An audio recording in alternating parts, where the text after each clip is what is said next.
welcome back to my YouTube channel. This is me Anshika this side and I welcome you all to my brand new video. इस video की शुरुआत काफ़ी randomly हुई। मैं 12:30 बजे से पढ़ने के लिए बैठी थी और यहाँ पे मैं पढ़ रही थी और मैं प्रैक्टिस कर रही थी अकाउंट्स के एवरेज प्रॉफिट के कुछ क्वेश्चंस, और जो कि सीए पराग सर की वीडियो से मैं कर रही थी। तो मेरे से सब हो जा रहा था। अभी तो मैं जैसे एबनॉर्मल लॉस और एबनॉर्मल गेन के बारे में पढ़ रही थी, तो उसके क्वेश्चंस को सॉल्व कर रही थी। तो ये जो ना एबनॉर्मल लॉस और एबनॉर्मल गेन का जो वो है क्वेश्चंस है, वो एक पार्ट है फ्यूचर मेंटेनेबल प्रॉफिट्स का। और भाई मैं सच बता रही हूँ, जब मैंने पहली बार ये देखा था ना कि फ्यूचर मेंटेनेबल प्रॉफिट्स को कैसे निकालते हैं, मतलब सर ने बताया था कि जो प्रॉफिट्स गिवन होते हैं वो मिलावटी प्रॉफिट होते हैं और उसके बाद हमें एडजस्टमेंट करके इतने सारी चीज़ों को माइनस करना पड़ता है, इतने सारी चीज़ों को प्लस करना पड़ता है। तो भाई मेरा तो दिमाग उड़ गया था पहले ही कि इतने सारी चीज़ मैं याद कैसे रखूँगी। बट फिर मैंने थोड़ा सा पढ़ा, तो उसके बाद में मैं अभी तो फ़िलहाल एबनॉर्मल लॉस और एबनॉर्मल प्रॉफिट के मतलब गेन के क्वेश्चंस कर रही हूँ। तो ये तो मेरे से बन जा रहा था, तो यहाँ तक तो सब ठीक था। बट फिर जब ईयर्स के कैलकुलेशन आए ना, तब मेरी हालत टाइट हो गई, क्योंकि मैं पहले से भी 11th क्लास में भी जब डेप्रीशिएशन के क्वेश्चंस करती थी ना, और उस टाइम पे एक लाइन हमें ड्रॉ करनी होती थी जिसमें हमें लिखना होता था कि ये 31 मार्च 2019 है, ये 31 मार्च 2020 है, ये 21 है।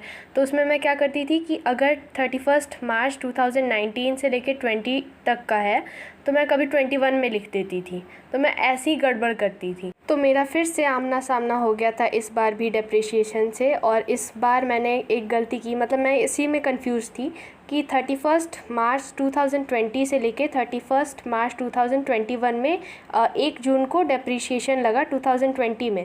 तो यहाँ पे दिक्कत क्या आई कि मैं कंफ्यूज हो गई कि जब मैं एक्चुअल प्रॉफिट निकालूंगी तो किस कॉलम में इस वैल्यू को रखूँगी, मतलब 31 मार्च 2020 में रखूँगी या फिर 31 मार्च 2021 में रखूँगी। तो ऐसे थोड़ा सा मिस्टेक तो हो रहा था मेरे से, मतलब मैं इसे प्रैक्टिस करूँगी ना तो फिर मेरे से अच्छे से बनने लगेगा। तो यहाँ पे मैं फिर शो कर रही थी कि मैंने कहाँ पे मिस्टेक की है। और जो मैं आप लोगों को बता रही थी ना कि लाइन ड्रॉ करनी पड़ती है और उसके बाद में ईयर्स के नेम लिखने पड़ते हैं, तो मैं यहाँ पे ये दिखा रही थी कि इसको मुझे करने में दिक्कत होती है। कभी कभी मैं आगे या पीछे वाले ईयर में भेज देती हूँ डेप्रिशिएशन को, तो वही मेरे से मिस्टेक हो रही थी। बट ओवर द टाइम मैं जब इसके और भी क्वेश्चंस प्रैक्टिस करूँगी ना, तब ये मेरे से बनने लगेगा। So here I was showing you कि मैंने इतने सारे टास्क अपने दिन के लिए बना के रखे थे, जिसमें से मैंने ये तो कंप्लीट कर लिया है अभी जस्ट आपने जैसे देखा, और मुझे ये चारों अभी टास्क कंप्लीट करने हैं। तो लेट्स गेट स्टार्टेड। तो then I took a long break and उसके बाद मैंने 4:30 बजे से फिर से पढ़ना स्टार्ट किया। और यहाँ पे मेरे से एक मिस्टेक हो गई थी, पता है क्या? वो मेरे से ऐसा मिस्टेक हुआ ना कि मैं वीडियो अपलोड कर रही थी, जो मेरा पिछला वाला वीडियो था तो मैं अपलोड करी थी, और मुझे उस टाइम पे ये नहीं पता था। मुझे लगा ना कि 5:30 बजे से, मतलब 5:45 से हमारी क्लास स्टार्ट होती है, तो मैं उससे पहले आप लोग के लिए वीडियो पोस्ट कर देती हूँ और उसके बाद में मैं अपने क्लास को भी अटेंड कर लूँगी। तो मुझे ये नहीं पता था कि क्लास रीशेड्यूल हुई है और क्लास 5 बजे से लेकर 7 बजे तक की थी। तो मैंने जब अपलोड किया वीडियो और फिर मैंने एकदम शार्प 5:45 में अपना क्लास अटेंड करने के लिए जब मैं गई, तो बाद में मुझे पता चला कि क्लास तो 5 बजे से चल रही है। तो मेरा ये तो बैकलॉग हो गया था। तो मैंने सोचा कि इसे आज कंप्लीट कर लेती हूँ, तो मैं फिर आज इसे कंप्लीट करी थी। And here I was solving the questions of value added method. तो मैं आप लोग को बताती हूँ कि मैंने क्या एक महान काम किया। तो जैसा आप लोग देख रहे हो कि मैंने बुक के सहारे अपने फ़ोन को रख के और मैं लेक्चर्स अटेंड कर रही हूँ। तो मैं मतलब पहले तो मेरे पास में स्पीकर था, पर मैंने एक दिन क्या किया, मैं ना खेल रही थी स्पीकर के साथ में। मैं उड़ा उड़ा के खेल रही थी। एक बार मेरे हाथ से छूट गया वो और सीधे धड़ाम से नीचे गिरा, और उसमें कुछ तो ऐसा हुआ कि वो कुछ तो एक चीज़ टूट गई उसमें, और उसके बाद में वो ख़राब हो गया।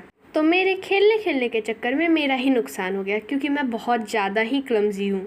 देन फिर यहाँ पे मैं सॉल्व करने लगी थी illustrations of average profit method. तो यहाँ पे मैं फ्यूचर मेंटेनेबल प्रॉफिट्स के जो एडजस्टमेंट वाले क्वेश्चंस थे तो वो मैं अटेम्प्ट कर रही थी।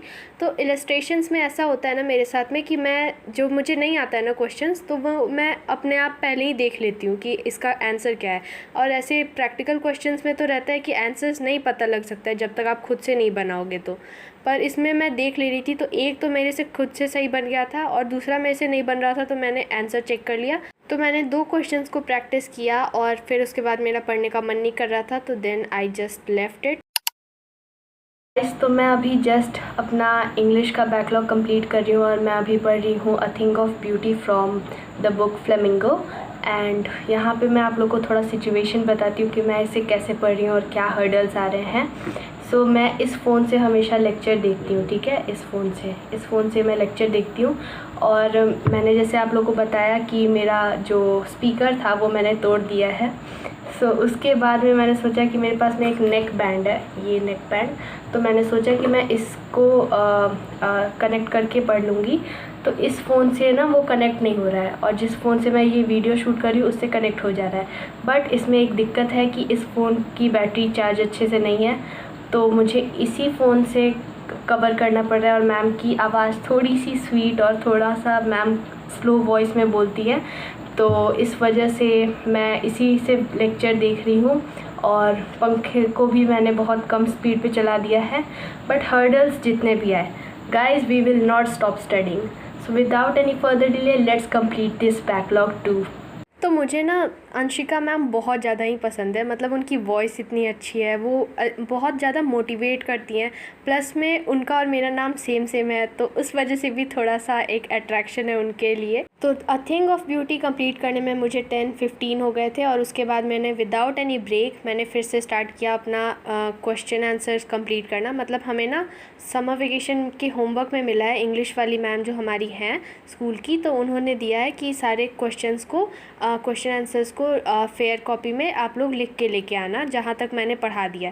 तो मैं उसे ही कंप्लीट करी थी। तो मैंने अभी जस्ट एक नोटबुक बनाई है और उसे मैं साथ में कंप्लीट करते रहूँगी धीरे धीरे करके, तो तब तक मैं कंप्लीट हो जाएगा। सो मैं चाहती हूँ ना कि मैं कुछ भी मेरा पीछे बैकलॉग ना बना रहे या फिर मेरे पास में कुछ भी लास्ट मोमेंट पे करने के लिए ना रहे, इस समर वेकेशन को मैं अच्छे से यूटिलाइज़ कर सकूँ। तो इसीलिए मैं इसे भी कंप्लीट कर रही थी, क्योंकि देखो कोई भी काम छूटना नहीं चाहिए। जब हमें छुट्टी मिली है इतनी दिन की, तो we should utilize it properly.